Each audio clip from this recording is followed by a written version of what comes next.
오늘 우리에게 주시는 하나님의 말씀은 신약 성경 데살로니가전서 2장 13절 한 절 말씀이 되겠습니다.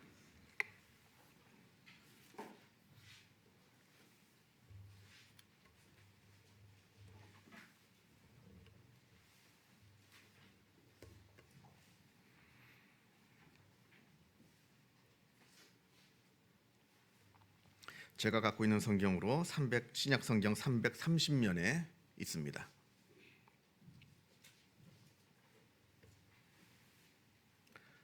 신약 성경 데살로니가전서 2장 13절 말씀을 봉독합니다. 이 계시의 말씀을 봉독할 때에 살아계신 하나님의 음성을 다 함께 들으실 수 있기를 바랍니다. 이러므로 우리가 하나님께 끊임없이 감사함은 너희가 우리에게 들은 바 하나님의 말씀을 받을 때에 사람의 말로 받지 아니하고 하나님의 말씀으로 받음이니 진실로 그러하도다. 이 말씀이 또한 너희 믿는 자 가운데에서 역사하느니라. 아멘. 제가 존경하는 어느 선배 목사님의 이야기입니다. 이건 실화입니다. 그 목사님이 대학 시절에 어느 대학교 선교 단체에서 열심히 활동을 하신 그런 분이십니다. 이분이 워낙 성실하고 또 믿음도 좋고 또 공부도 열심히 하셔서 그 선교 단체 안에서 꽤나 인기가 많았다고 합니다. 그러던 어느 날 같은 선교 단체에 속해 있는 어느 여학생이 그 목사님을 찾아오더니, 이때는 아직 목사님은 아닙니다만 목사님을 찾아오더니 이러더라는 겁니다. 내가 기도를 열심히 하는 중에 하나님께서 나에게 말씀하시기를 당신 아무개와 결혼하라 하는 그 음성을 하나님께서 들려주셨다 하는 겁니다. 아주 분명하게 하나님께서 그 말씀을 내게 주셨다, 이렇게 와서 이야기를 하더랍니다. 그래서 하나님의 말씀이라고 하니까 뭐 어떡합니까? 그러면 나도 한번 기도해 보겠다. 결혼이라고 하는 것이 둘이서 하는 것인데 하나님께서 정말로 이 결혼을 원하신다 하면 나에게도 말씀해 주시지 아니하겠느냐, 이렇게 이야기를 하면서 그 목사님도 기도를 하기 시작했다고 합니다. 그러던 어느 날 이번에는 그 여학생 말고 다른 여학생이 찾아와서는 자기도 기도를 해보니까 하나님께서 나와 당신이 결혼하는 것이 하나님의 뜻이다 하는 이야기를, 그 음성을 들었다는 겁니다. 기도 중에. 실화입니다. 그리고 그 일이 있은 후에 얼마 되지 않아 또 다른 여학생이 찾아와서는 또 똑같은 이야기를 하더라는 겁니다. 당신과 결혼하라 하는 하나님의 음성을 들어노라. 비슷한 시기에 모두 3명의 여자가 찾아와서는 당신과 결혼하는 것이 하나님께서 기뻐하시는 뜻이다 하는 그 음성을, 그 말씀을 들었다, 이렇게 하는 건데, 자, 여러분 같으면 이때 어떻게 해야 합니까? 이 목사님은 뭐 어떻게 해야 되는 겁니까? 다 하나님의 말씀을 들었다고 하는데, 그렇다면 이 셋 중에 누구랑 결혼하는 것이 진짜 하나님의 뜻이겠습니까? 3명 다 하고는 할 수 없잖아요. 이 중에 진짜 하나님의 말씀을 들은 사람은 누구라 생각을 하십니까? 그런데 이 중에 정말로 하나님의 음성을 들은 사람은 있기나 한 겁니까? 혹시 하나님의 말씀이 아니라 자기 마음속에 있는 자기가 속삭이는 그런 자기의 음성을 들어놓고는 그것이 마치 하나님의 음성인 것처럼, 하나님의 말씀인 것처럼 착각하고 있는 건 아니겠습니까? 저는 그렇다고 봅니다. 미안합니다만 3분 모두 하나님의 말씀을 들은 것이 아니라 자기 속에서 자기가 속삭이는 자기의 음성을 들은 거라, 저는 그렇게 생각을 합니다. 요즘 우리 교회에서 새벽 기도를 할 때 사무엘상을 요즘 같이 읽고 있는데요, 이 사무엘상에 이런 말씀이 나옵니다.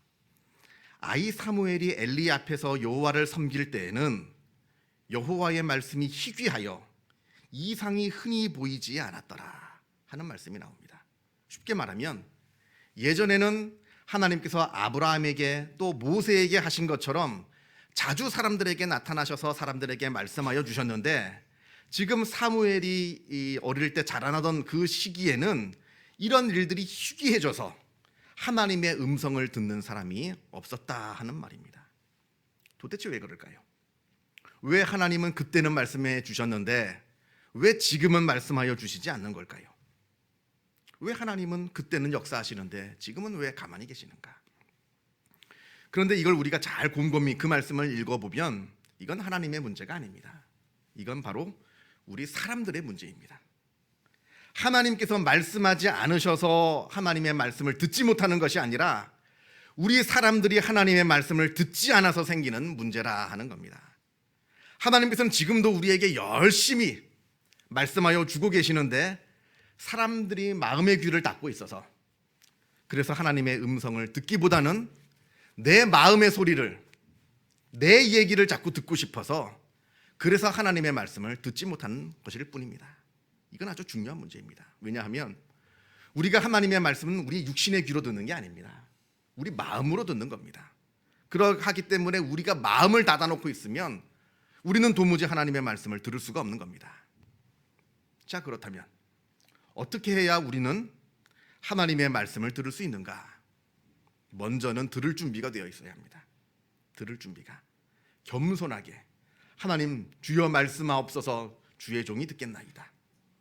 내 얘기를 하나님께 일방적으로 퍼붓는 게 아니라 주여 말씀하시옵소서 주의 종이 듣겠나이다 할 때 하나님의 말씀이 들려오기 시작합니다.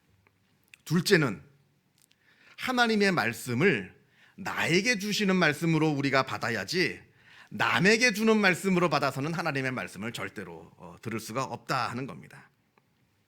이런 유머가 있습니다. 하나님의 말씀은 날카로운 화살과 같아서 강단에서 날아와 내 머리를 살짝 스치고 옆에 사람 마음에 팍 박힌다. 말씀이 내 마음에 꽂혀야 되는데 말씀이 남의 마음에 꽂히기를 바라고 있다 하는 겁니다. 나에게 주시는 말씀인데 다른 사람 들으라고 주시는 말씀인 줄 착각하고 있다 하는 겁니다. 여러분들 이런 경험 없으세요?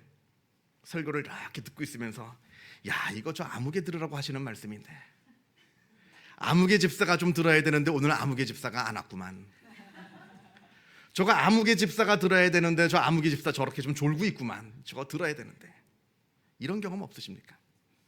아닙니다.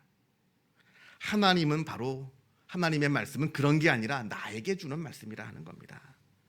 하나님의 말씀은 나에게 주시는 말씀이고 나 들으라 하는 말씀이고 내 마음에 꽂히라고 주시는 말씀이지 다른 사람 들으라고 다른 사람에게 다른 사람 마음에 꽂혀 주시는 그런 말씀이 아니라 하는 겁니다. 이걸 우리가 실수할 때가 참 많습니다. 특히 신앙생활을 오래 했다 하시는 분들 중에서, 그리고 다른 사람들을 쉽게 평가하는 사람들 중에서 우리가 이런 실수를 할 때가 참으로 많다는 겁니다. 하나님의 말씀은 다른 사람을 위해서 주시는 말씀이 아니라 바로 나를 위해서 주시는 말씀이고 다른 사람 들으라 주시는 말씀이 아니라 바로 나 들으라 하는 말씀이라 하는 것을 우리가 늘 기억해야 하는 겁니다. 오늘 데살로니가 전서 말씀에 사도 바울이 데살로니가 교인을 두고 하나님께 감사하는 장면이 나옵니다. 바울이 지금 하나님께 진심으로 감사의 찬양을 올려드립니다. 무엇 때문에 감사하는가 봤더니 그 감사의 내용이 바로 데살로니가 교인들이 하나님의 말씀을 받을 때에 그것을 사람의 말로 받는 것이 아니라 합니다. 물론 바울은 사람입니다. 그리고 사람의 입을 통해서 말씀이 나갑니다. 근데 듣는 데살로니가 교인들은 그 말씀을 사람 바울이 전하는 말씀이 아니라 하나님께서 주시는 말씀으로 받았다 하는 겁니다. 이게 감사하다는 겁니다. 이게 정말 나는 감사하다. 그리고 또 그렇게 하니까, 그렇게 바울의 말을 하나님의 말씀으로 들으니까 하나님의 말씀이 데살로니가 교인들 가운데서 아주 역동적으로 역사한다 합니다. 아주 데살로니가 사람들 교인들의 삶이 바뀌고 아주 그 모든 일들이, 놀라운 일들이 벌어지고 있다 하는 겁니다. 그래서 바울이 지금 이걸 놓고 하나님께 감사하는 내용이 바로 오늘 우리가 읽은 데살로니가 전서 2장 13절의 말씀입니다. 이게 바로 하나님의 말씀의 특징이라 할 수 있습니다. 하나님의 말씀은 듣는 사람들, 그 듣고 믿는 사람들 안에서 아주 역동적인 역사를 이루어 나갑니다. 아주 막 변화시켜 나갑니다. 이게 하나님 말씀의 놀라운 능력입니다. 히브리서 4장 말씀에 나오듯이 하나님의 말씀은 살아있고 운동력이 있어 좌우에 날선 어떤 검보다도 예리하여 혼과 영과 및 관절과 골수를 찔러 쪼갠다 합니다. 하나님의 말씀으로 그 사람의 혼과 영이 쪼개집니다. 그 존재가 바뀐다는 얘기입니다. 그 생각이 바뀐다는 얘기입니다. 그 마음이 바뀐다는 말입니다. 그리고 또 관절과 골수도 쪼갠다 합니다. 이건 구체적인 삶이 다 바뀌어 변화된다는 겁니다. 하나님의 말씀 안에서 이 놀라운 역사가 이루어진다 합니다. 이게 바로 하나님의 말씀의 능력이고 하나님의 말씀의 특징입니다. 믿는 사람들 가운데서 역사하여서 그 사람의 존재와 생각과 마음과 그 삶의 구체적인 모습들을 다 바꾸어 놓는 그 놀라운 능력이 바로 하나님의 말씀 안에 있다. 성경은 우리에게 말씀하고 있습니다. 그래서 여러분, 내가 하나님을 지금 잘 믿고 있느냐 잘못 믿고 있느냐 궁금하시잖아요. 그걸 어떻게 아느냐? 이걸 보면 알 수 있는 겁니다. 내가 하나님의 말씀을 듣고 읽었을 때 나에게 어떠한 변화가 일어나고 있는가? 아무리 하나님의 말씀을 듣고 하나님의 말씀을 읽었는데도 내 마음에, 내 생각에, 내 삶에 바뀌는 것이 하나가 없다라고 한다면 이건 뭔가 문제가 있는 것이고, 내가 하나님의 말씀을 읽고 들었을 때 그 말씀이 나에게 역사해서 그동안 내가 갖고 있던 생각이 바뀌고 가치관이 바뀌고 내 마음이 바뀌고 그로 말미암아 내 삶이 바뀌고 있다라고 한다면 나는 지금 바르게 믿고 있는 겁니다. 하나님의 말씀의 능력은 변화하는 데 있습니다. 이해하고 그냥 가만히 있는 데 있는 것이 아니라 하나님의 말씀은 변화시키는 데 있다는 겁니다. 그런데 이게 사실 쉽지가 않습니다. 왜냐하면 내가 지난 시간 동안에 내가 살아온 나의 삶의 방식이 있기 때문에 이게 참 바뀌기가 어렵습니다. 우리가 잘 아는 구약 성경에 요나라고 하는 선지자가 있습니다. 우리가 잘 아는 선지자입니다. 어느 날 하나님께서 요나에게 명령하십니다. 저 아수르의 수도 니느웨에 가서 하나님의 말씀을 전하라. 저 아수르의 수도 니느웨 사람들이 너무나 많은 죄를, 너무나 큰 죄를 저지르고 있어서 저들이 당장 회개하지 않으면 내가 저들을 당장 멸망시켜 버릴 것이다. 그러니까 너는 가서 니느웨 사람들에게 가서 하나님의 말씀을 전하고 회개케 해라. 이 말씀을 받게 됩니다. 그런데 요나는 가기가 싫었습니다. 왜냐하면 저 아수르라고 하는 나라, 저 니느웨 사람들은 그동안 이스라엘을 너무나 괴롭혀 왔던 그런 나라입니다. 아주 그런 못된 나라였습니다. 쉽게 말하면 니느웨는 이스라엘의 원수들입니다. 오히려 멸망을 당하면 그게 좋지, 그걸 바라고 있었는데 하나님께서는 저들을 멸망시키기는커녕 빨리 가서 저들에게 하나님의 말씀을 전하고 회개하여서 저들이 멸망당하지 않고 구원받게 하라. 이 말씀이 싫었습니다. 그래서 요나는 다시스 반대편으로, 니느웨는 동쪽에 있고요, 다시스는 스페인 쪽인데 그 다시스로 배를 타고 도망을 간 겁니다. 저 니느웨 사람들이 회개하고 구원받는 게 싫어서. 그래서 하나님의 명령을 어기고 다시스로 도망을 갔습니다. 그러자 하나님께서 이번에는 바다에 큰 폭풍이 일어나게 하셔서 요나를 바다에 빠뜨리게 하시고 큰 물고기의 뱃속에 들어가게 하셔서 억지로 니느웨에 토하게 해서 그 니느웨에 들어가게 하셨습니다. 이 요나가 니느웨에 가서 하나님의 말씀을 전하기는 하는데 이게 억지로 아주 건성으로 하게 됩니다. 이 니느웨라고 하는 성이 굉장히 큰 성입니다. 사흘 길을 돌아다녀도 간신히 한번 둘러볼까 말까 하는 아주 큰 성인데, 성경 말씀을 보면 이 요나가 이 니느웨 이 큰 성읍에 가서는 겨우 하루 동안만 건성건성으로 이제 복음을, 하나님의 말씀을 전했다라는 말씀이 나옵니다. 아직도 요나는 이 니느웨 사람들이 회개하고 구원받는 게 싫었습니다. 그게 못마땅했습니다. 아니 저 못된 나라, 저 못된 나라 니느웨를 하나님이 멸망시키지 않으시고 구원하시려고 하는 그 이유가 이해가 되지 않았습니다. 하나님의 그 계획이 못마땅했습니다. 아니 하나님 자체가 못마땅했을지도 모른다는 겁니다. 그래서 하기는 해야겠고, 도망가다 붙잡혀 왔잖아요. 도망갈 수는 없으니까 하기는 해야겠고, 그러니까 건성건성으로 하루 동안만 복음을, 하나님의 말씀을 전하는 일이 있었습니다. 그런데 그 요나의 이 불성실함에도 불구하고, 그럼에도 불구하고 놀라운 일이 벌어졌습니다. 하나님의 말씀을 건성으로 전했는데도 그 말씀을 듣고 니느웨 사람들이 듣고 회개했다 합니다. 이게 바로 하나님의 말씀의 놀라운 능력입니다. 전하는 사람은 아무리 건성으로 전한다 하더라도 듣는 사람들이 바로 들으면 듣는 사람의 삶이 바뀌는 것이 바로 이 하나님의 말씀의 능력입니다. 사람을 변화시키는 능력. 그런데 중요한 것은 정작 변해야 되는 요나가 바뀌지 않았습니다.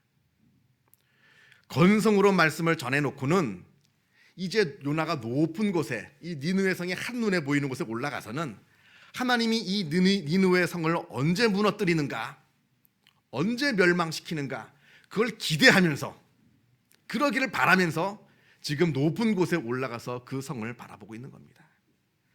아직도 바뀌지 못했습니다. 요나의 마음 가운데 아직도 니느웨에 대한 분노와 미움이 있는 겁니다. 지금 하나님의 말씀에 순종하기보다는 자기의 이 편협한 민족주의적인 이 신념을 버리지 못한 겁니다. 하나님께서 모든 사람을 구원하시는 그 크신 사랑을 이해하지 못하고 저 나라는 우리나라를 괴롭혔던 못된 나라이니까 저 나라는 반드시 멸망해야 된다라고 하는 편협한 민족주의적인 신념에 사로잡혀서 하나님의 뜻을 이해하지 못하고 하나님의 말씀에 거역했다 하는 겁니다. 요나서를 우리가 쭉 보면 맨 마지막에 하나님께서 약간 유머스럽게 박넝쿨이 나와서 박넝쿨이 금방 시들게 해서 죽게 하는 장면이 나옵니다만 유머스럽게 다뤄서 그렇지 끝끝내 요나는 자신의 신념을 버리지 않았습니다. 변화되지 않은 겁니다. 하나님의 말씀을 듣고서도 변화되지 않았습니다. 그 마음을 열지 않았기 때문에 그러합니다. 반면에 우리가 잘 아는 사도 바울이 있습니다. 사도 바울은 하나님의 말씀으로 완전히 변화된, 완전히 새 사람이 된 그런 사람입니다. 바울은 본래 우리가 아는 것처럼 교회를 박해했던 그런 인물입니다. 그냥 박해한 게 아닙니다. 믿는 사람들을 잡아다가 그 사람들을 죽이면서까지 교회를 박해했던 사람들입니다. 바울은 확신범이었습니다. 그냥 잡범이 아니에요. 확신범이었습니다. 교회를 박해하는 것이, 교회를 박멸하는 것이 하나님을 위한 일이고 또 하나님께서 자기에게 주신 사명이라고 여겼습니다. 그래서 거기에 대한 확신이 있었기에 그렇게 그 많은 사람들을 잡아가두고 그 많은 사람들을 다 죽인 겁니다. 그런데 그렇게 했던 바울이 다메섹으로 가던 중에, 그것도 교회를 박멸하려고 가던 중에 예수님을 환상 중에 만나게 됩니다. 하나님을 위해서 내가 그렇게 박멸해야 한다라고 생각했던 저 예수가 알고 보니 사실은 하나님의 아들이시다라고 하는 그 놀라운 사실을 그 길에서 깨닫게 된 겁니다.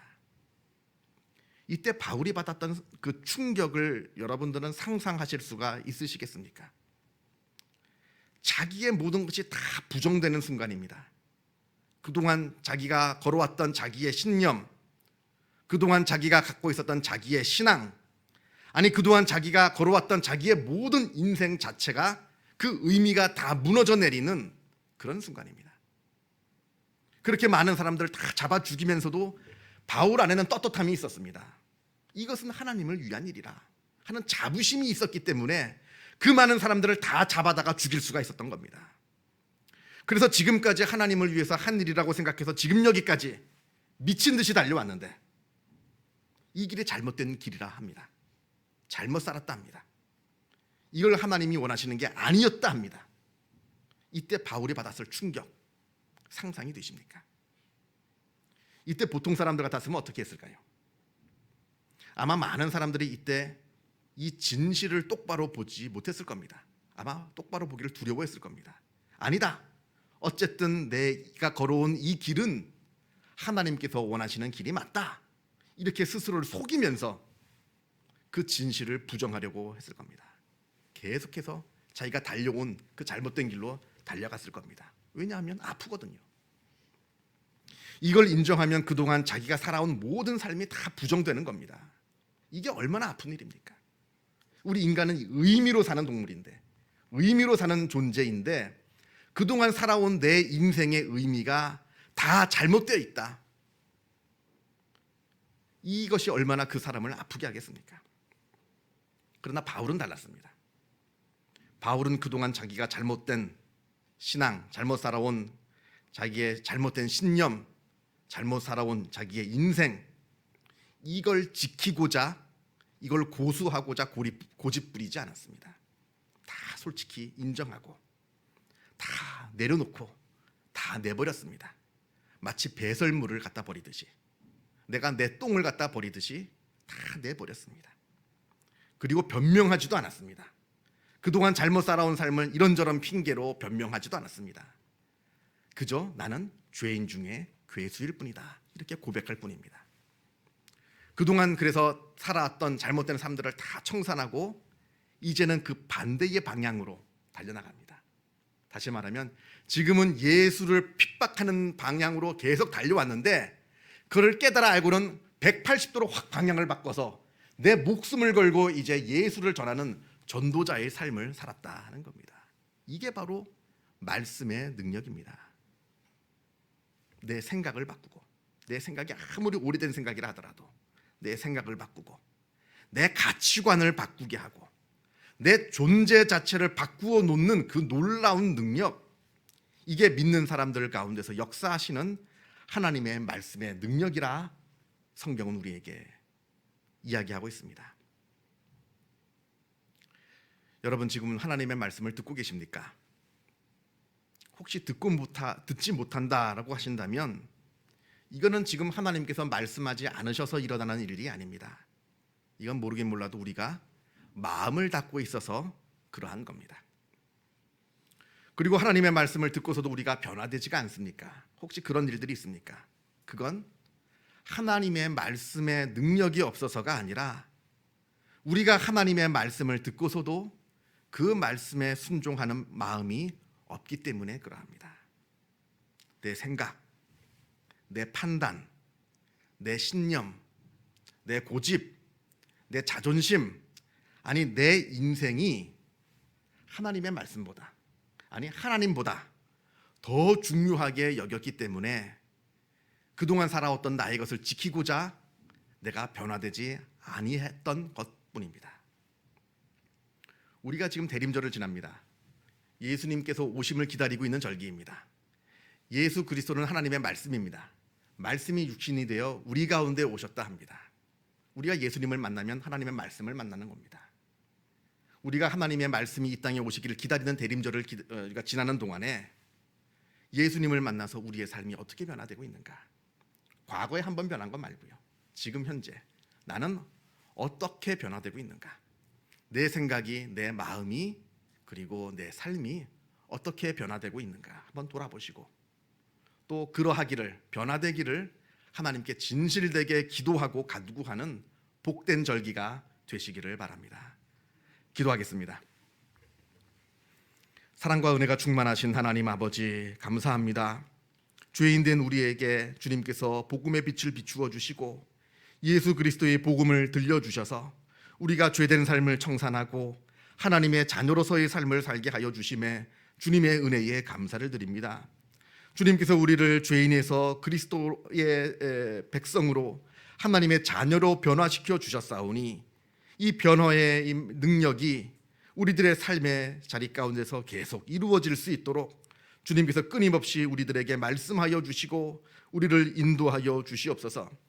우리가 하나님의 말씀을 들을 때 겸손해지게 하여 주시고 그 말씀을 듣게 하시고 하나님의 말씀에 순종하는 그러한 사람이 되게 하여 주시어서 날마다 우리 삶이 변화되고 날마다 우리 삶이 하나님의 기쁨 되어 드리는 복된 삶이 되어지게 하여 주시옵소서.